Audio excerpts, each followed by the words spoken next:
اشرف غني وایي امریکا له طالبانو سره په خبرو کې موږ په تیاره کې ساتلي وو. دا چې څنګه ولې ملګرو که تاسې هم غواړئ چې پوه شئ د ویډیو تر پایه راسره پاتې شئ او د تازه او مهمو خبرونو لپاره درسره پښتو وایس نیوز چینل سبسکرایب کړئ. د افغانستان مخکینی ولسمشر اشرف غني وایي که د اګست پر 15مه له هیواده نه وای وتلی نورې وینې به توی شوي وای.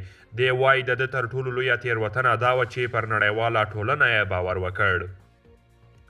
اشرف غني وایي زه په بشپړه توګه په تیاره کې ساتل شوی وم. موږ ته دا موقع بیخي نه وه راکړل شوې چې له هغوی طالبانو سره کینو.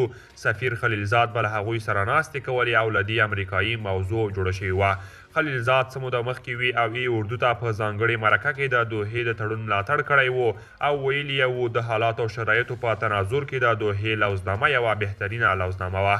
خلیلزاد هم له افغانستانه د اشرف غني پر وتلو نیوکې کړې وي او ویلي یې و چې که هغه په هیواد کې پاتې شوی وای نو د افغانانو ترمنځ به د یوې لوزنامې دپاره یوه ښه چانس موجود وای.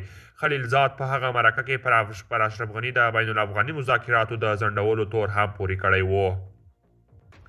پر اشرف غني له هیواده تر وتلو وروسته په هیواد کې دننه او بهر کلکې نیوکې شوې وې چې ګواکې ملک یې په حساسو حالاتو کې تنها پرېښو. خو اشرف غني له هیواده د وتلو د بیړنۍ پرېکړې یو ځل بیا دفاع وکړه او وایي که لږ هم نور پاتې شوی وای دی او د حکومت ورسره کسان به ټول وژل شوي وای.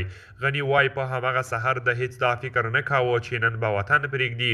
وایي ډاکټر محب او د پی پی اس د ولسمشر ساتونکي ځواک مشر ورغلل او دوی ته یې وویل چې ساتونکي ځواک یې پی پی اس سقوط کړی او نور دا وړتیا نه لري چې د ده ساتنه وکړي. دوی ما ته وویل که ځنډ وکړم ټول به ووژل شي او زما د دفاع توان به ونه لري. ډاکټر محب خو زیات ویرېدلی و او ما ته یې 2 منټه وخت هم رانه کړ.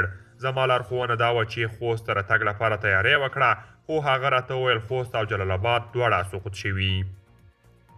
کله چې الوتکه پورته شوه زه پوه شوم چې له هیواده وځم نو دا هر څه ناڅاپي وشول. قدرمنو دوستانو دا و زموږ د نن ورځې چمتو کلی خبر. تر بیا ښه وخت.